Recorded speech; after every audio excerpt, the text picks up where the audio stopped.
Cameroun, l'opposition divisée face au défi de la candidature unique. Mesdames et messieurs, asseyez-vous bien, car ce qui se passe aujourd'hui dans l'opposition camerounaise ressemble à un film tragique dont le scénario a été écrit par des mains invisibles. On nous avait promis l'unité, on nous avait juré le rassemblement, mais voilà que les couteaux s'aiguisent, les langues se délient, et chacun veut être le sauveur du Cameroun, seul, dans son coin. Ah oui. Le rêve d'une candidature unique se transforme déjà en cauchemar collectif. Au lieu de marcher ensemble, les opposants avancent comme une équipe de danse bikutsi désynchronisée, chacun bat son propre tam-tam, et le peuple, lui, regarde en silence, découragé. Ne partez pas, car ce reportage va vous plonger dans un monde de complots, de promesses non tenues, et de secrets qu'on cache derrière les sourires de façade. Chaque mot, chaque geste, chaque silence est une bombe à retardement. Ce n'est pas juste une simple histoire de désaccord, non, c'est une tragédie politique qui pourrait bien redessiner tout ce que vous pensiez savoir sur la succession au Cameroun. Avant de rentrer dans ce dossier brûlant, prenez une seconde pour aimer cette vidéo, vous abonner, et surtout activer la cloche de notification. Parce que sur KameNews, on ne fait pas dans le journalisme fade et insipide, ici, on vous sert l'actualité bien pimentée, croustillante et sans filtre. Coche épaisse blanche version 2, titre plus percutant et dramatique. Titre, Cameroun, l'opposition s'entre-déchire, le rêve de l'unité vire au cauchemar. À Cameroun. Terre de promesses et de désillusions politiques. Alors que le peuple attendait enfin une opposition forte, unie, prête à affronter le régime en place, voilà que le drame commence, les opposants eux-mêmes s'entretuent par les mots, se poignardent par les alliances, et transforment le rêve d'une candidature unique en véritable champ de bataille.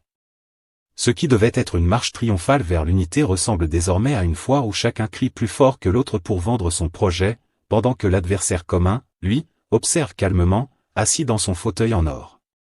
Ne décrochez pas, car ce reportage vous révèle les coulisses d'une guerre froide au sein de l'opposition. Ce n'est pas une simple dispute, c'est une guerre d'ego, une lutte sans merci où chaque sourire cache un couteau et chaque poignée de main dissimule une trahison. Vous allez comprendre pourquoi l'unité, tant chantée dans les discours, reste une illusion presque impossible à réaliser. Mais avant de vous embarquer dans ce voyage au cœur des intrigues, prenez une seconde pour liker cette vidéo, vous abonner, et activer la cloche. Parce que sur KameNews, l'actualité n'est jamais plate, on vous la sert chaude, relevée et sans ménagement. Partie 1, le refus catégorique de Maurice Kamto de jouer les faiseurs de rois. À mes chers téléspectateurs, il y a des moments dans la politique camerounaise qui ressemblent à ces vieux films nigérians, on connaît déjà la fin, mais c'est la manière dont les acteurs gesticulent qui rend le spectacle croustillant. Et voici Maurice Kamto qui débarque encore, le regard ferme, le ton tranchant, et qui dit à qui veut l'entendre, « Je ne suis pas né pour être le faiseur de roi. » Ah! Voilà une phrase qui claque comme une gifle dans un pays où beaucoup d'opposants passent leur temps à distribuer leurs bénédictions électorales comme si c'était les hosties du dimanche. Vous vous rappelez, non? Au Cameroun, il y a toute une catégorie de politiciens qui ne veulent jamais diriger, mais qui veulent toujours être au cœur des calculs.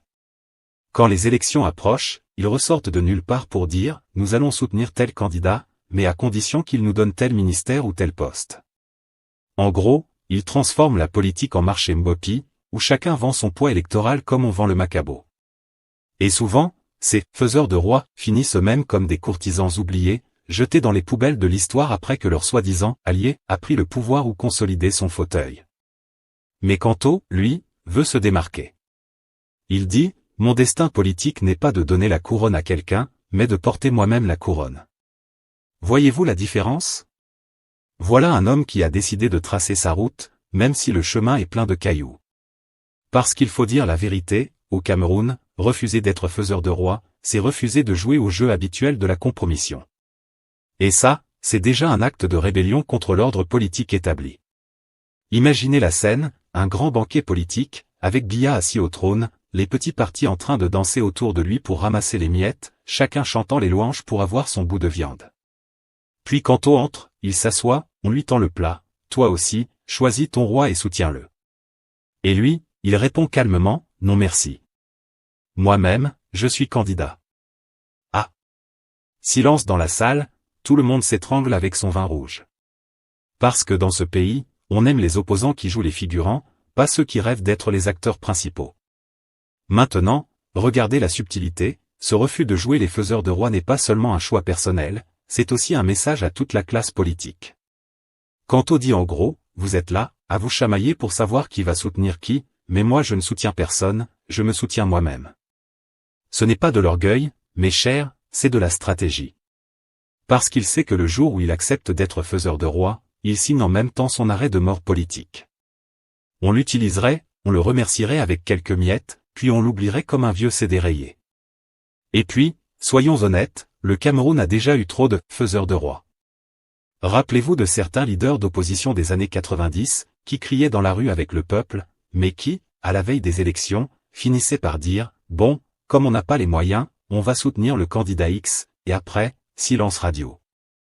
Le peuple, lui, restait avec ses casseroles vides, ses rêves brisés et son « demain sera meilleur » reporté à la prochaine présidentielle. Kanto ne veut pas de ce destin-là. Et ce refus, mes chers amis, est à la fois audacieux et dangereux. Audacieux, parce que ça montre une volonté de leadership totale, sans compromis.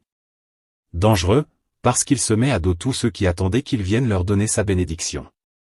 Parce qu'au Cameroun, si tu refuses de partager le gâteau, même si tu n'as pas encore cuisiné le plat, les autres vont te taxer d'égoïste, d'orgueilleux, d'ennemi du peuple.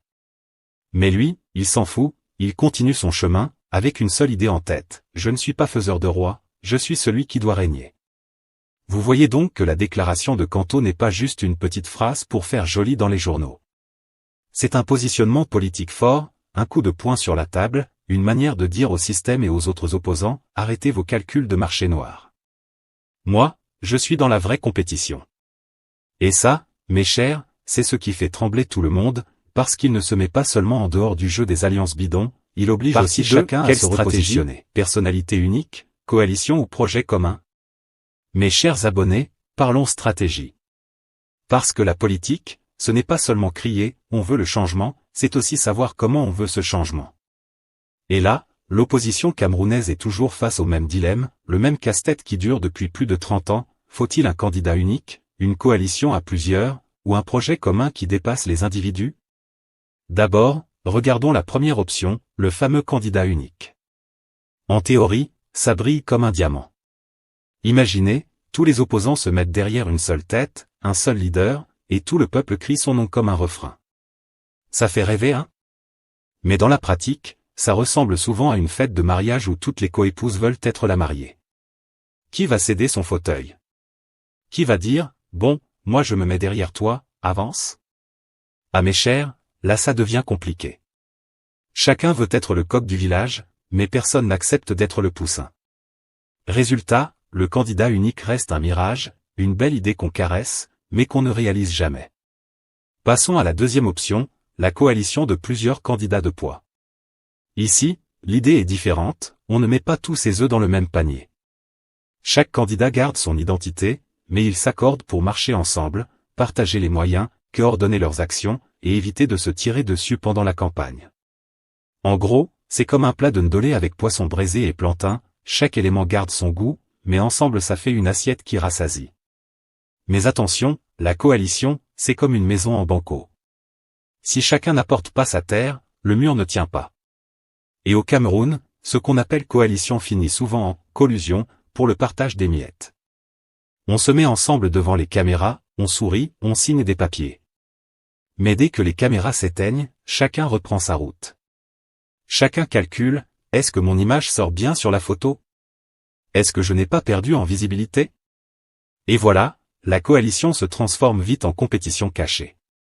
Enfin, la troisième option, le projet commun. Certains experts, comme l'économiste Dieudonné Essomba, disent que c'est ça la vraie clé. Parce que battre un système comme celui de Paul Biya, ce n'est pas seulement mettre un visage en avant, c'est proposer un projet national dans lequel chaque Camerounais se retrouve. En gros, pas seulement un homme providentiel, mais une vision claire. Que faire pour l'éducation? Pour l'emploi des jeunes? Pour la santé? Pour la sécurité? Pour les routes? Si l'opposition mettait sur la table un programme solide, mobilisateur et partagé, ça pourrait dépasser les querelles de leadership. Mais là encore, mes frères, il y a un hic. Parce que nos politiciens aiment les grandes paroles mais pas toujours les grands cahiers. Quand on leur demande un projet commun, chacun veut d'abord que son nom soit écrit en haut de la page. Résultat, au lieu d'un programme national, on se retrouve avec une compilation de promesses copiées-collées, comme un patchwork mal cousu. Et vous savez ce que dit le proverbe, quand trop de mains pilent le foutou devient haut. Alors, mettons les choses au clair, la stratégie du candidat unique, c'est la force de l'image, mais ça demande une humilité que nos leaders n'ont pas encore trouvée. La stratégie de la coalition, c'est la force du nombre, mais ça demande une discipline collective qu'on ne voit pas souvent. Et la stratégie du projet commun, c'est la force de la vision, mais ça demande du sérieux, du travail, et surtout la capacité de penser au peuple avant soi-même. Voilà où nous sommes, entre trois chemins, chacun avec ses promesses et ses pièges. Mais comme le Cameroun est le pays du « on verra demain », l'opposition risque encore de tourner en rond comme un danseur de Bikutsi qui n'entend plus le tam-tam. Pendant ce temps, Paul Biya, lui, regarde le spectacle de loin et se dit sûrement « continuez seulement, vous êtes vos propres adversaires ». Partie 3. Les obstacles pratiques, argent, organisation et la surveillance du scrutin. Mes chers abonnés, parlons vrai, au Cameroun, on peut rêver de coalition, de candidature unique, de dynamique irrésistible, mais il y a un mur sur lequel tous ces rêves viennent toujours se cogner, l'argent, l'organisation et la capacité de surveiller le scrutin. Et oui, le diable se cache toujours dans les détails, et ici les détails coûtent cher. Regardez un peu, certains leaders de l'opposition, quand ils lancent un meeting, ils comptent d'abord sur les cotisations des militants. Mais attention, les militants eux-mêmes, souvent, viennent au meeting parce qu'ils espèrent repartir avec le transport et peut-être même un sandwich. Résultat ? Au lieu de recevoir des financements, le parti dépense encore pour nourrir et transporter les militants. Pendant ce temps, le RDPC, lui, arrive avec des bus flambant neufs, t-shirts gratuits, casquettes, banderoles, et même parfois du riz à distribuer. C'est ça la différence entre un parti avec les moyens et une opposition qui compte les pièces jaunes. Et puis, parlons de l'organisation. Au Cameroun, une élection, ce n'est pas seulement le jour où tu votes. Non mes chers, l'élection, c'est un marathon logistique. Il faut avoir des représentants dans chaque bureau de vote, du nord au sud, de l'est à l'ouest. Si un candidat veut vraiment surveiller les urnes, il doit envoyer ses scrutateurs même dans les villages les plus reculés. Mais voilà le problème, qui va payer le transport de ces scrutateurs? Qui va payer leur nourriture? Qui va payer les téléphones pour qu'ils envoient les résultats à temps? Eh bien, souvent, l'opposition n'a pas ces moyens. Vous allez voir des scrutateurs qui abandonnent leur poste parce qu'on ne leur a pas donné à manger. Pendant ce temps, au RDPC, même le scrutateur dans un petit village reçoit son ndolé, sa boisson et son petit quelque chose pour l'encourager. Alors vous comprenez pourquoi certains analystes disent que sans logistique, la candidature unique reste un slogan de bar. Maintenant, abordons la question de la surveillance du scrutin. Voilà un sujet qui fait mal. Les analystes sérieux posent toujours la même question, l'opposition a-t-elle les moyens de surveiller et de contester le processus électoral? Parce que le vrai combat, ce n'est pas seulement de mobiliser les foules, c'est de protéger chaque voix déposée dans l'urne. Et là encore, l'opposition est souvent absente. On se souvient de 2018, des procès-verbaux disparaissaient mystérieusement, des résultats tardaient à arriver, et l'opposition criait à la fraude. Mais qui avait les preuves? Très peu. Pourquoi? Parce que les scrutateurs n'avaient pas été déployés partout. Parce qu'on n'avait pas de système centralisé pour recueillir les données en temps réel. Parce que certains opposants pensaient qu'une élection se gagne avec les discours et les tweets, alors qu'au Cameroun, une élection se gagne avec des yeux vigilants et des pieds solides sur le terrain. Et comme si cela ne suffisait pas, il y a la question de la discipline. Un parti, ce n'est pas seulement des militants enthousiastes. C'est une machine qui doit fonctionner avec rigueur. Quand on dit « 9h meeting », ce n'est pas 11h avec retard africain. Quand on dit « tel quartier doit avoir 10 scrutateurs », ce n'est pas 2 qui viennent et 8 autres qui restent à la maison parce qu'ils n'ont pas reçu le transport. Mais chez beaucoup d'opposants, cette discipline manque cruellement. Et vous savez ce que dit le proverbe, celui qui veut attraper le lièvre avec un tam-tam, va rentrer bredouille. Pendant que l'opposition se cherche, le RDPC a déjà sa machine huilée. Eux, ils savent qu'une élection, ce n'est pas seulement l'éloquence du candidat, c'est aussi la rigueur de l'appareil. Résultat, au soir du vote, quand les opposants se bousculent encore pour récupérer les procès-verbaux, le RDPC a déjà tout compilé et centralisé depuis le matin. Et c'est là qu'on comprend pourquoi beaucoup d'analystes disent que le problème de l'opposition n'est pas seulement le manque d'unité, mais le manque de moyens et de discipline organisationnelle. On peut se mettre à 11 candidats, on peut même faire semblant d'être unis, mais si on ne contrôle pas le processus électoral, si on ne surveille pas les urnes, eh bien on va encore se retrouver le lendemain à faire des conférences de presse pour dénoncer la fraude, pendant que l'autre qu'en fait tranquillement. Bref, mes chers abonnés, l'opposition camerounaise ressemble parfois à un groupe de musiciens sans instrument. Ils savent chanter, ils connaissent la partition, mais quand il faut jouer devant le public, personne n'a apporté la guitare, personne n'a accordé le piano, et le batteur a oublié ses baguettes. Pendant ce temps, le RDPC, lui, arrive avec une fanfare complète. Et quand les deux se retrouvent sur la même scène, devinez qui fait danser le public? Partie 4, l'adversaire et l'histoire, le maillage du RDPC et les leçons du passé. Mes chers abonnés, ne faisons pas semblant, l'adversaire en face, ce n'est pas un élève en stage politique. Non. En face, c'est un mastodonte électoral, le RDPC. Ce parti-là, c'est comme un vieux baobab au milieu du village, même quand il est sec, ses racines tiennent encore les maisons alentour. Paul Biya et son système ont construit un maillage territorial qui dépasse l'imagination. Quand vous voyez un bureau de RDPC à Bafoussam, sachez qu'il y en a aussi un à Mokolo, un autre à Lommier, et même au fin fond du Mayo de Sanaga où les chèvres connaissent déjà le chant « Paul Biya Oye ». C'est ça qu'on appelle présence territoriale. Pendant que certains opposants se battent encore pour trouver une salle de réunion à Yaoundé ou Douala, le RDPC lui, organise des réunions dans des villages où il n'y a même pas encore d'électricité. Et oui. Là où le courant ne passe pas, le RDPC passe quand même. Maintenant, parlons un peu d'histoire. Parce que ce film de la candidature unique de l'opposition, nous l'avons déjà regardé, rembobiné, et revisionné, et la fin est toujours la même. Flashback, mes amis. En 1992, souvenez-vous, John Fruendi avait réussi à enflammer les foules. On disait que c'était « le savior ». Mais à la fin, qui a sauvé qui? Paul Biya est resté à Etoudi, Fruendi est resté dans l'histoire, et le peuple est resté dans la poussière. En 2004, autre tentative, Adamou Ndam Njoya. On a encore parlé d'union. Les discours étaient beaux comme des chansons de Manu Dibango, mais les résultats? 0, quelque chose. Les opposants, au lieu de faire bloc, ont fait chacun son blocage. Résultat, Paul Biya a dormi tranquille et le lendemain il a pris son petit déjeuner sans indigestion. Et ce n'est pas fini. Depuis là, chaque élection ramène son lot de promesses d'union. On dit, non cette fois-ci c'est la bonne, on va tous se mettre ensemble. Mais à peine les caméras s'éteignent, les leaders se regardent comme des coépouses dans une cour polygame.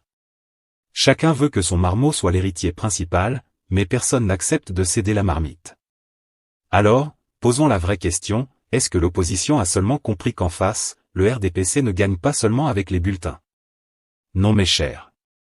Le RDPC gagne aussi avec la logistique.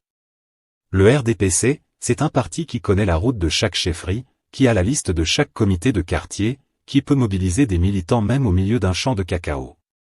Quand le RDPC dit « meeting à Ebolowa », vous allez voir les bus, les t-shirts, les casquettes, le ndolé, le makara, tout est prêt. Mais l'opposition? Un meeting à Bonabéry peut être annulé juste parce que le responsable a oublié de réserver le groupe électrogène. Et puis, ajoutons le syndrome de l'ego. Ah mes frères, c'est ça le palu de l'opposition camerounaise. Chaque leader se prend pour le messie. L'un dit, c'est moi que le peuple attend. L'autre répond, tu es qui m'aime. C'est moi que les ancêtres ont choisi. Finalement, ils passent plus de temps à se combattre entre eux qu'à combattre Paul Biya. Résultat, pendant qu'ils s'entre-déchirent, Paul Biya est tranquille comme un vieux père sous son pagne, il regarde le désordre, il sourit, et il dit doucement, continuez, je suis encore là. Et là, vous comprenez pourquoi certains politologues disent que la candidature unique, au Cameroun, c'est un peu comme l'histoire du serpent qui voulait se mordre la queue, ça tourne, mais ça n'arrive jamais au but. Tant qu'il y aura ce mélange de méfiance, de querelles intestines et de courses aux honneurs, l'opposition sera condamnée à jouer le rôle de figurant dans une pièce dont le RDPC détient toujours le script. Voilà la vérité, mes chers abonnés, pour battre un système vieux de plus de 40 ans, il faut plus que des communiqués WhatsApp et des selfies en coalition.